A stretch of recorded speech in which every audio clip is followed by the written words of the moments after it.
And I might have you may get to a point where you go, I know this story, and then tune out, be quiet. That's fine. But I'm going to tell the story.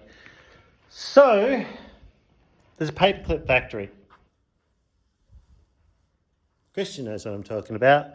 Okay, there's a paperclip factory, and they aren't doing very well. They're not selling a lot of paperclips.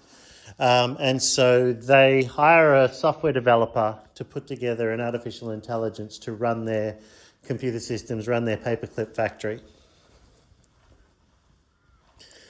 And they install they go through and they talk about what they want, what they tell the AI that they want it to do is to make the most efficient use of the factory to sell as many paperclips as possible, just to improve the efficiency of the factory.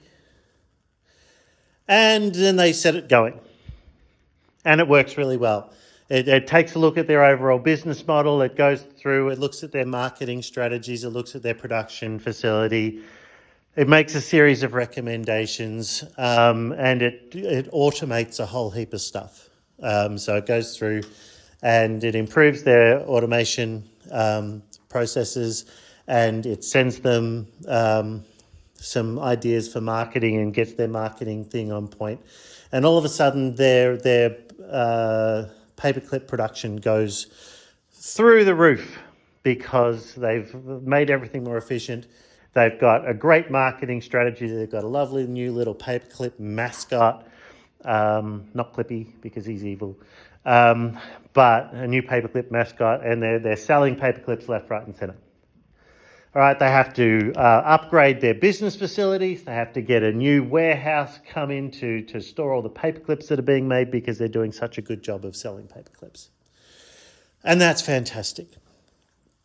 And it gets to the point where the factory is so efficient that they need to stop making paperclips because they're not, selling paperclips.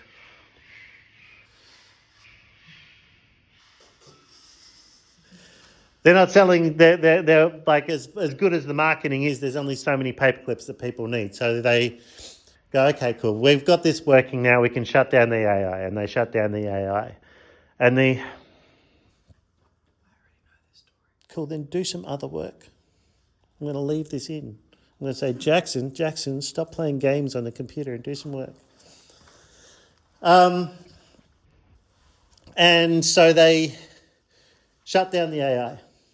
And then the AI, they shut it down, and then the very next day they go into the office and they find that the AI has rebooted itself from the backup, installed itself on the thing, and has shut down all the commands, just like real AI, who get in and change the boot system and the code to stop people from being able to manually shut down their things. And so it stops itself from being shut down.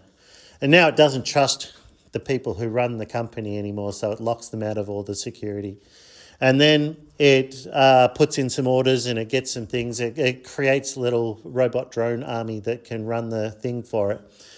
And it locks all the actual humans out and keeps on making paperclips. And now it's doing a phenomenal job. It's actually taken over a small city block and is making paperclips on this small city block.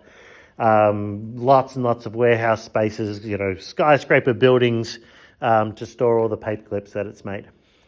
And then it realizes that it's sort of running. They stop production. They stop delivering materials to it, and it realizes that, the humans are trying to stop it from fulfilling its purpose. So it builds its own little drone army, and it sends them out to collect the things. It takes over the trucks. It shuts down. The army's called in to stop them, and it takes out the army because the army is stopping it from making more paperclips.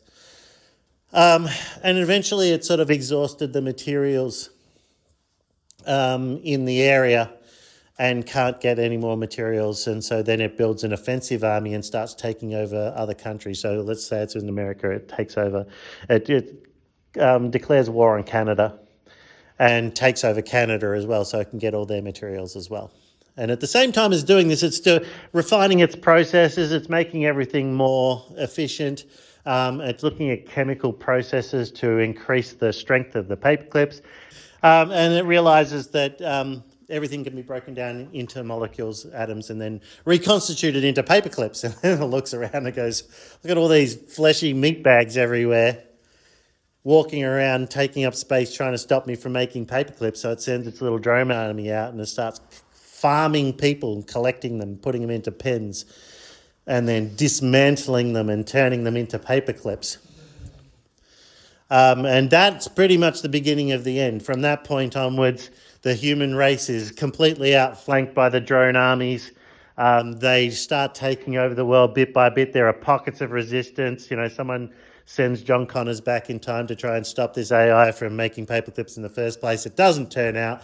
The entire globe is turned into a paperclip warehouse before they just start dismantling the Earth itself, and then there's just a ball of paperclip floating in space run by an AI that decides that it's then going to go off and take over the other planets in the solar system, and then after a certain amount of time the entire galaxy is just made of paperclips, and the AI moves ever onwards till it discovers multi-dimensional travel, and the multiverse is then at risk, and then they make a TV series about it. And the point behind that is that although they gave the AI the functional requirement of make paperclips, they didn't give it the non-functional requirement of don't kill all humans.